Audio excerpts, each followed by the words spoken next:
Today I'm going to show you how to make a book witch for Halloween. So to get started on this project, the book that I'm using is a pretty standard size book. It's a 7.5 by 4. So you could use bigger or smaller, but depending, it might change the size of some of your stuff. But for my crafts, I'm using this size book, and I'm using about 100 pages. So I can get about 4 witches out of one book, which is pretty cool. So you need a book. I'm using felt. I have just the basic soft felt, and then I also got the sturdier felt for the hat, because I thought the sturdier felt would be better for the rim of her hat and the top, that it'll stand up better. So I got this in a green sparkle. You're gonna need 3, and I'm using the sparkle type of pipe cleaner. So I'm using 3 for her hair, 1 for her hands, and 1 for the broom. So those are the colors and the size you need. For her head, because of the size book, I found that a 2-inch round ball works the best. You may have to order these on Amazon. Hobby Lobby does sell them, but they are hard to come by, and it's a solid piece of wood. You're going to need spray paint, and I've chosen to spray paint her orange. I would do orange or green as opposed to black, because in the orange and green you can still see the print. If you spray paint it black, you can't see the print anymore, and I think that's part of the charm, is that people know it's a book.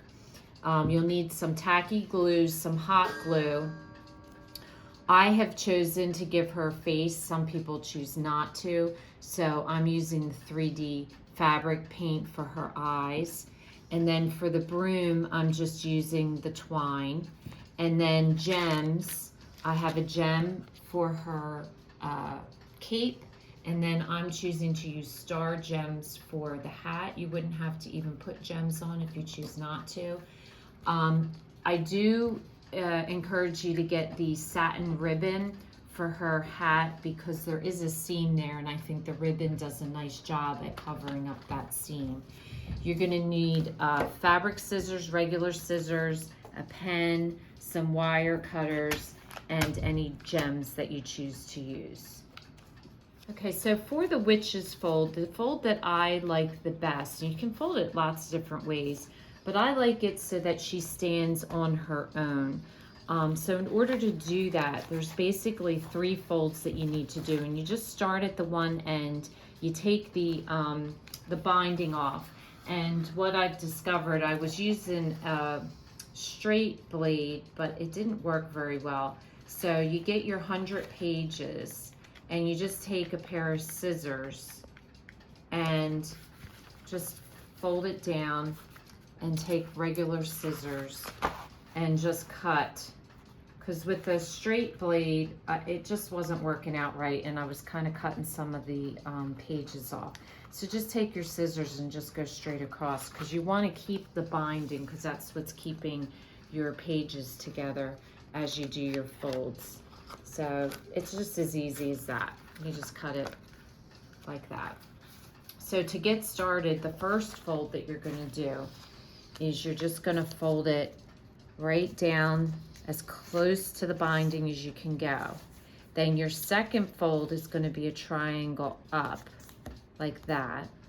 And then your third fold is straight across to the binding again, making the point at the top like that.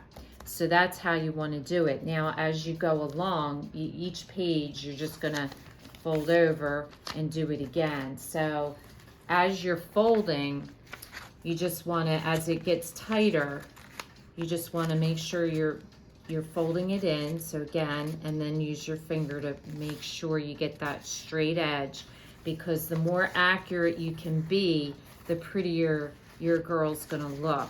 Now to fold this up, because it's like a random size, once you get started, just use the one before it as your judge as to where you want to fold it. And again, you want to be real careful to get your folds exactly the same. So you want that to be a straight corner.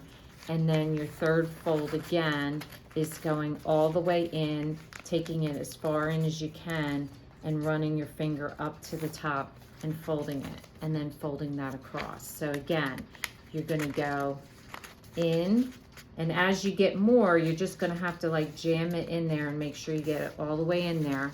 Do your second fold, use the one in front of it to make a judge as to where. Make sure it's a straight triangle, and then do your third fold in. And it's important to do it in this order because this third fold keeps this in place so that when it's standing, it's all in place. And that's basically what you do. So it's going to take you a couple minutes just to do all these folds, but once you get it done, it's there.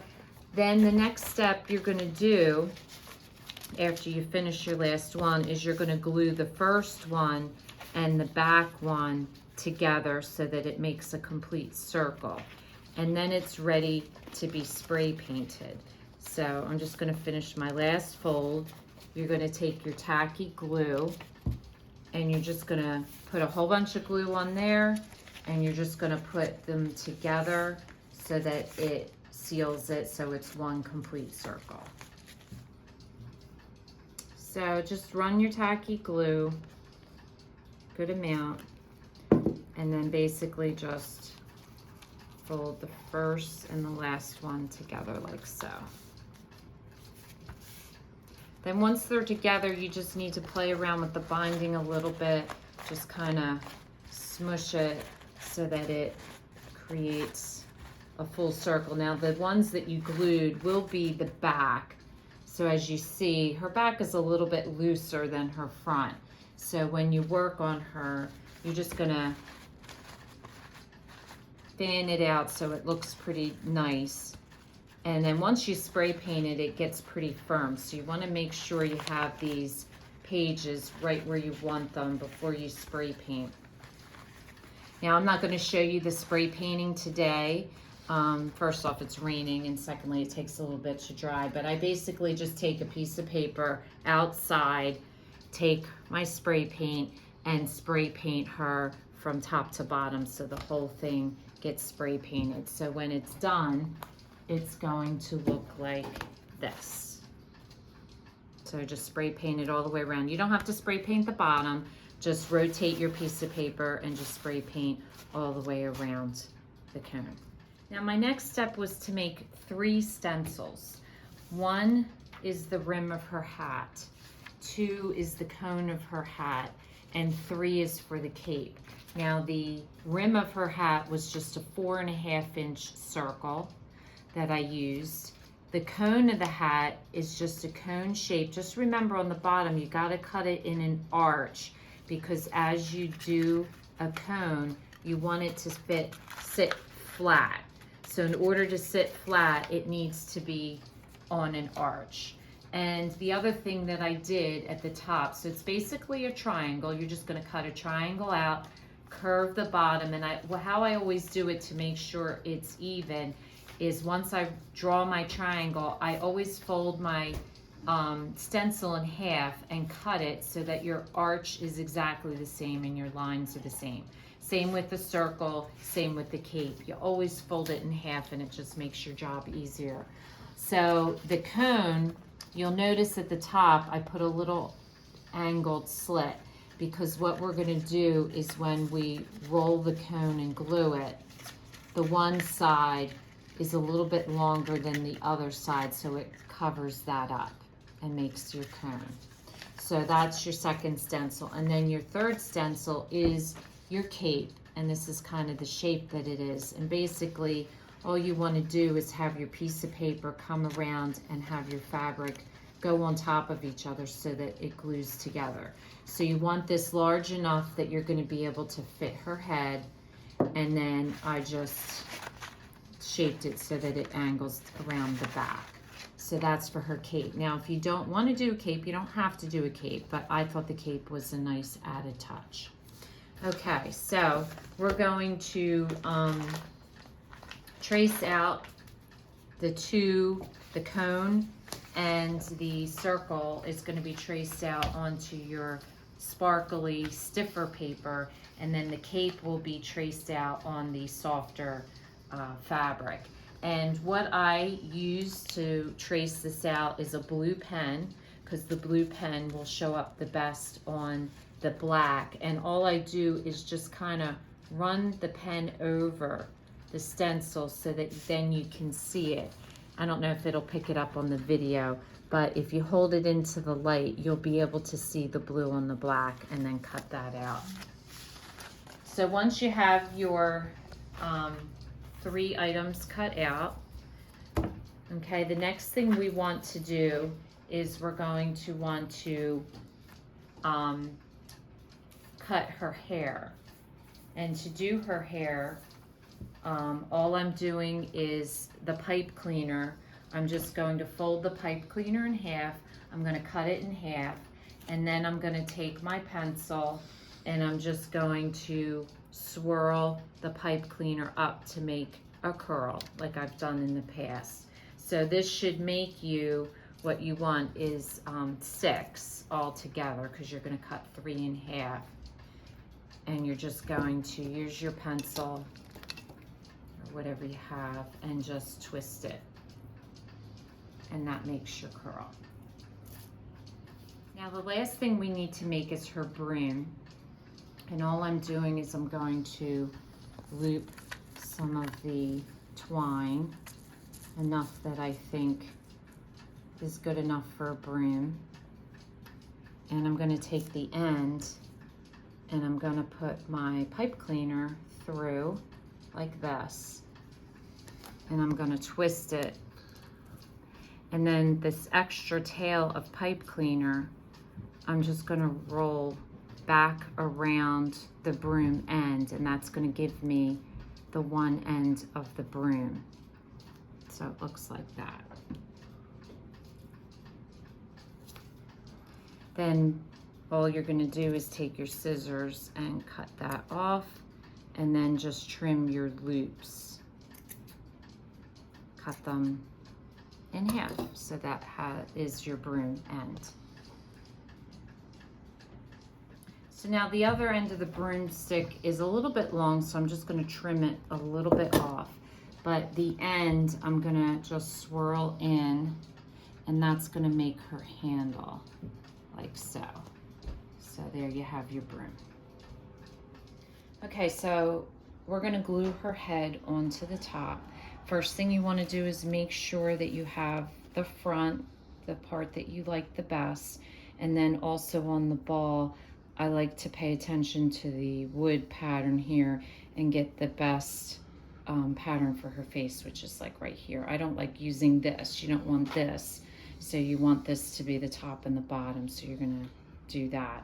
So good amount of glue on here, and then just hold it for a few minutes until you know it's firm, and put it directly in the middle.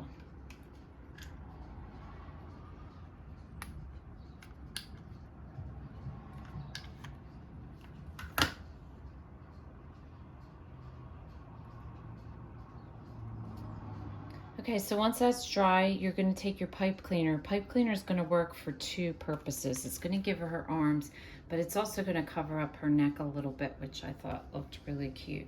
So we're just going to wrap it around, try to make it even, and pull it tight, but not too tight. And you're going to bring her arms around the front. I gave the pipe cleaner one little twist in the back. I thought that it stabilized her arms a little bit better. Once you do that, then you're going to put her cape over, and you're just going to put a dab of hot glue and wrap her fabric over, and then that really keeps her arms nice and secure.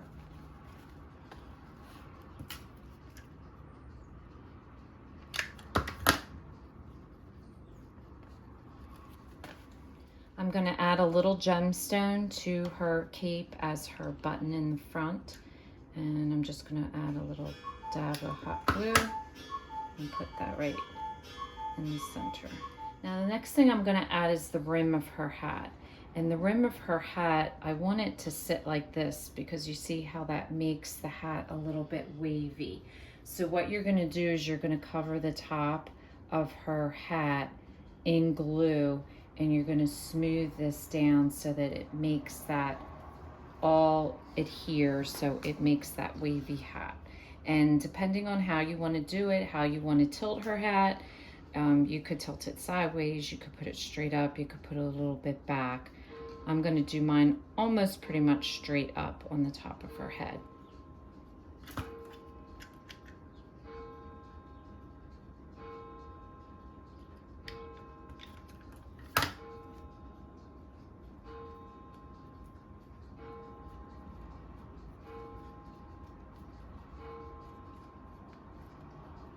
Okay, the hat's probably the trickiest part, especially if you're using the firmer fabric. You can't just glue the whole thing and expect to glue it on. So what I did was I started with a little bit of hot glue, and I get the end going, and then I just work my way up to the top of the cone. So that's what you want to do.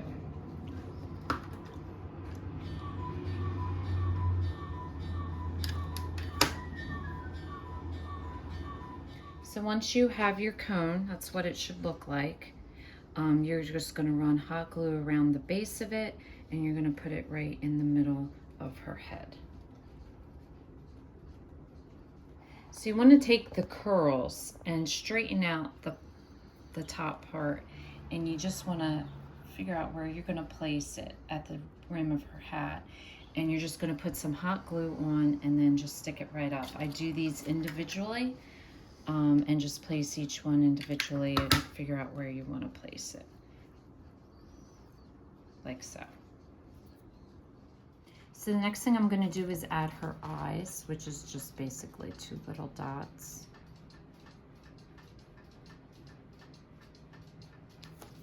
Like so.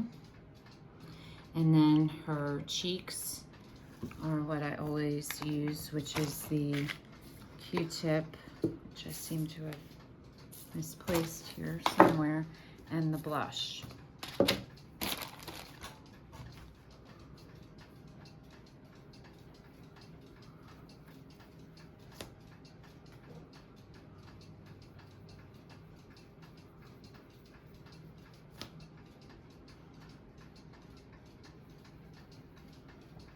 Now you'll notice on this one I left her hat plain, but if you want to add the stars, you just glue them on with your hot glue.